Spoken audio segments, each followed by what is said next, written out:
sedia mendengar. Sejak kulihat wajahnya, ku yakin pada firman-Nya dan menyerahkan bimbangku di dalam saat yang teduh.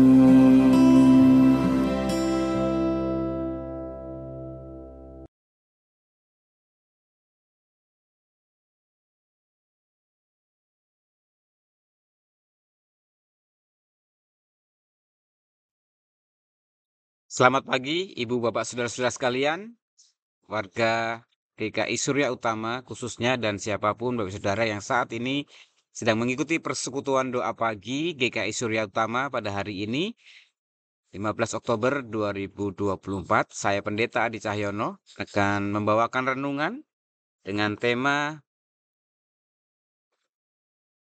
mempertahankan iman di tengah pergumulan yang didasarkan dari bacaan Wahyu Pasal 8 ayat 1-5. Sebelumnya mari kita berdoa. Bapa di surga, kami bersyukur untuk kesempatan yang baik dan indah kami boleh berhimpun bersekutu melalui program persekutuan doa pagi GKI Surya Utama. Kami rindu Engkau boleh berkenan menyatakan kehendak-Mu melalui firman yang akan kami baca dan kami renungkan pada saat ini. Kiranya Roh-Mu yang kudus yang senantiasa menolong kami, kami beroleh pengertian akan maksud Tuhan dan dimampukan juga untuk melakukannya. Dalam Kristus kami berdoa. Amin. Kita membaca Wahyu pasal 8 ayat 1-5. Saya akan bacakan versi terjemahan baru jilid kedua demikian. Ketika anak domba itu membuka meterai yang ketujuh, sunyi senyaplah di surga kira-kira setengah jam lamanya. Lalu aku melihat ketujuh malaikat yang berdiri di hadapan Allah, dan kepada mereka diberikan 7 sangkakala. Seorang malaikat lain datang dan berdiri dekat mezbah dengan sebuah pedupaan emas. Kepadanya diberikan banyak dupa untuk dipersembahkan bersama doa semua orang kudus di atas mezbah emas di hadapan tahta itu. Asap dupa itu pun naik bersama doa orang-orang kudus itu dari tangan malaikat itu ke hadapan Allah. Lalu malaikat itu mengambil pedupaan itu, mengisinya dengan api dari mezbah dan melemparkannya ke bumi. Meledaklah deru guruh disertai halilintar dan gempa bumi. Demikianlah pembacaan kita pada saat ini. Ibu, Bapak, dan saudara-saudara yang dikasihi dalam Tuhan Yesus Kristus, perlu kita selalu ingat dan kita pahami bahwa kitab Wahyu berisi penglihatan-penglihatan yang diterima oleh Yohanes di Pulau Patmos yang memberikan gambaran bagaimana kehadiran Tuhan, karya dan rencana Tuhan bagi kehidupan manusia, khususnya gambaran tentang datangnya Mesias yang kedua kali yang disebut sebagai anak domba. Menarik untuk kita perhatikan, seringkali banyak peristiwa-peristiwa dalam penglihatan itu yang mungkin tidak kita pahami karena tidak sesuai dengan konteks masa kini. Namun perlu untuk kita melihat dan kita memahaminya supaya kita mengetahui maksud dari pesan yang hendak disampaikan dari penglihatan itu, bukan hanya kepada orang-orang percaya pada saat itu, tetapi juga bagi kehidupan orang percaya masa kini sebagai orang-orang yang menantikan Kristus datang kedua kalinya. Ibu saudara yang kasih Tuhan, kitab Wahyu 8 ayat 1-5 ini menggambarkan suasana saat surga terbuka. Di surga saat terbuka meterai ketujuh yang menandai suatu masa penghakiman dan penderitaan besar di bumi. Menarik di sini tertulis secara eksplisit, sunyi senyaplah di surga kira-kira setengah jam lamanya.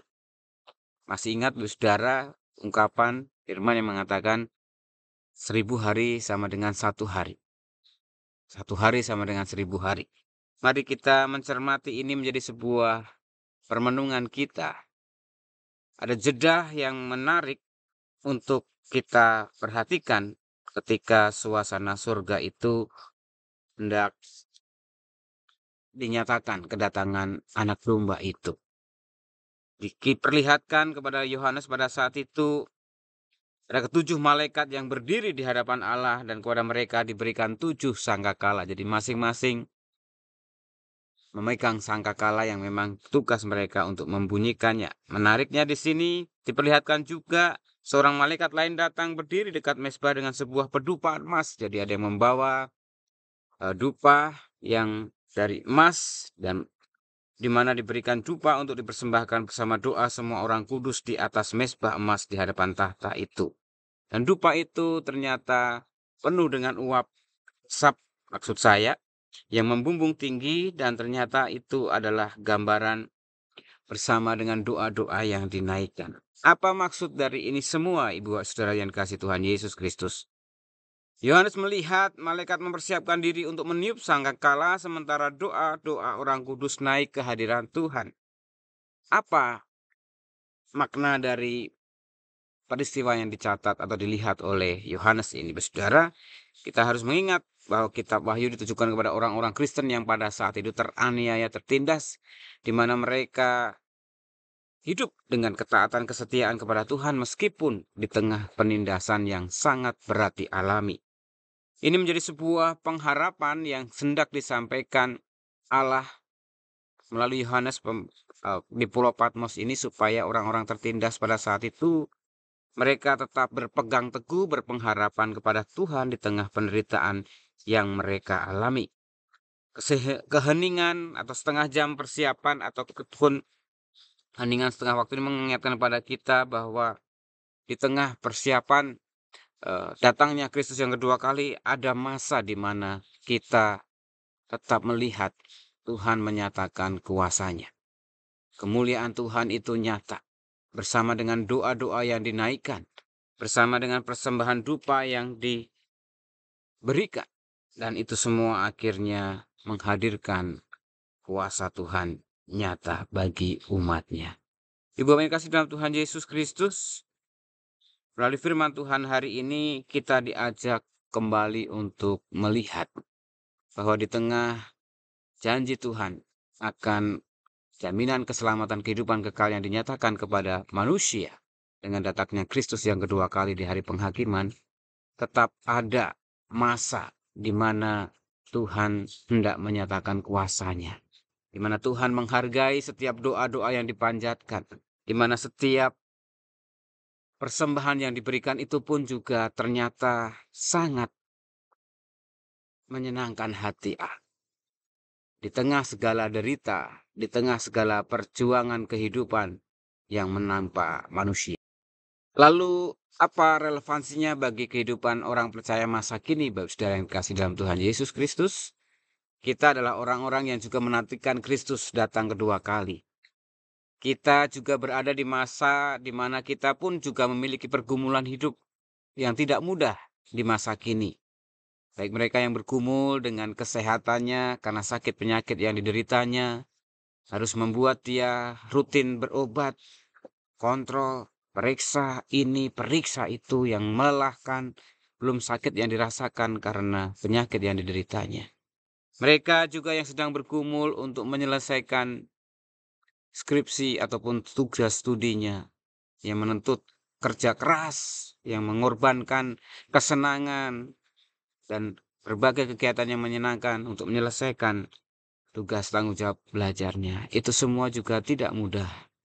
Belum lagi mereka yang sedang berjuang bergumul dengan persoalan rumah tangga keluarga. Jika ada hal-hal yang terjadi yang tidak mudah seringkali membuat kita terkadang lelah. Sampai kapan Tuhan harus menanggung? Permenungan ini mengingatkan kepada kita kadang-kadang ingin segera berlalu semua persoalan pergumulan yang kita alami. Rasanya sudah nggak sanggup, nggak kuat lagi. Tetapi firman Tuhan hari ini, Ibu Saudara mengatakan kepada kita bahwa kita terus harus teguh mempertahankan iman kita. Iman di dalam Kristus yang memberikan jaminan keselamatan dan kehidupan kekal yang menjadi pengharapan bagi setiap orang percaya bahwa di tengah perjuangan penderitaan dunia nanti kita akan mendapatkan kemuliaan, keabadian, kekal bersama Allah karena kurban Kristus yang sempurna. Sudah semestinya kita yang mendapatkan anugerah itu mensyukurinya. Bagaimana kita juga mempersembahkan hidup kita dan menyerahkan seluruh hidup kita untuk kemuliaan Tuhan. Dan Tuhan menghargainya dalam pembacaan firman Tuhan kita tadi. Di tengah segala derita, di tengah segala pergumulan yang ada. Oleh sebab itu, apa yang harus kita lakukan dan kerjakan, Bapak Saudara, di tengah pergumulan kita masing-masing saat ini? Saya percaya setiap kita memiliki pergumulannya masing-masing. Dalam rumah tangga, dalam keluarga, dalam usaha pekerjaan, bahkan di dalam pelayanan pun, kita juga seringkali diperhadapkan pada pergumulan yang tidak mudah, antara setia ataupun juga tidak setia dengan komitmen pelayanan kita. Hari ini Bapak Saudara, dari permenungan firman Tuhan, hari ini saya mengajak kita untuk sungguh-sungguh semakin terarah berfokus kepada firman Tuhan di dalam setiap pergumulan yang kita hadapi. Biarlah setiap kebenaran firman Tuhan yang kita dengar, yang kita pahami, boleh senantiasa semakin mengukuhkan pengharapan kita di dalam Tuhan untuk kita setia kepada Tuhan. Apapun pergumulan yang kita alami. Oleh sebab itu, kita membutuhkan kekuatan keteguhan hati. Maka kita harus terus membawa semua pergumulan kita itu kepada Tuhan di dalam doa. Malaikat yang datang berdiri di dekat mezbah dengan pendupaan dan juga dipersembahkan bersama dengan doa Roh Kudus mengingatkan kepada kita bahwa doa-doa kita itu didengar oleh Tuhan. Bersyukurlah dalam persekutuan doa pagi seperti saat ini, Bapak Saudara, kita diajak untuk terus tekun dan setia berdoa kepada Tuhan, membawa segala pergumulan kita kepada Tuhan. Baik pergumulan tentang kesehatan, pergumulan tentang keluarga rumah tangga, pergumulan tentang karya pekerjaan, pergumulan tentang pelayanan. Mari, semua itu kita terus haturkan kepada Tuhan sebagai bentuk pengharapan kita, kepercayaan kita kepada Tuhan. Yang berikutnya, Bapak Saudara, kita juga terus memelihara persekutuan dengan saudara seiman, di mana di situ kita bisa saling menguatkan, saling bisa menopang satu sama lain di tengah segala pergumulan masing-masing.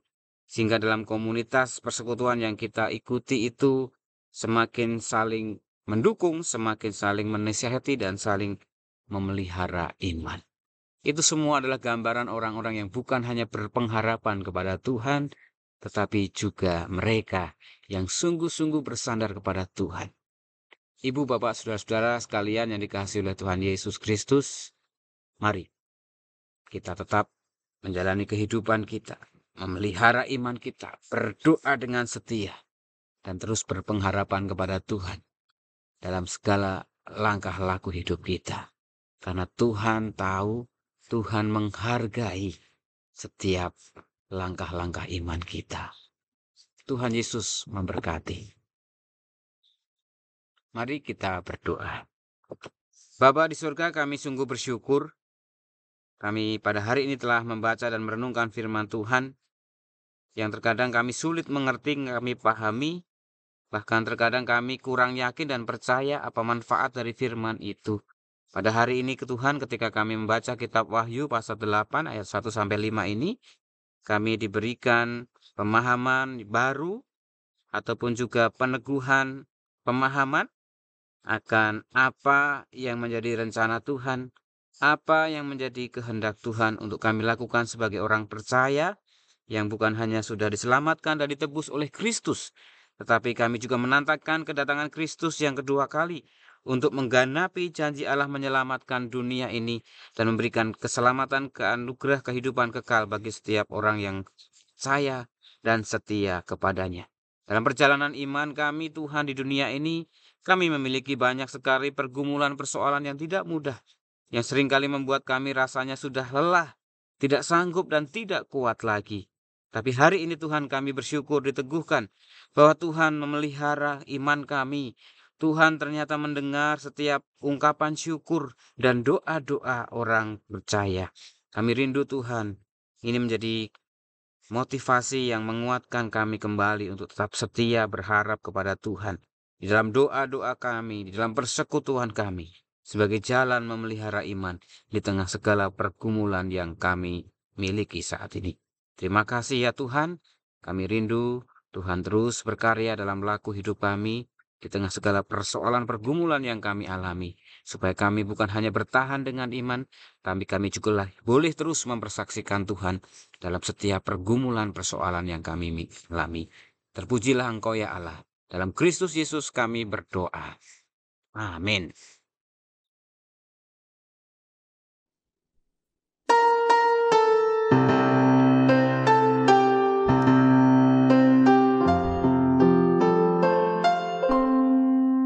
Kasih Tuhan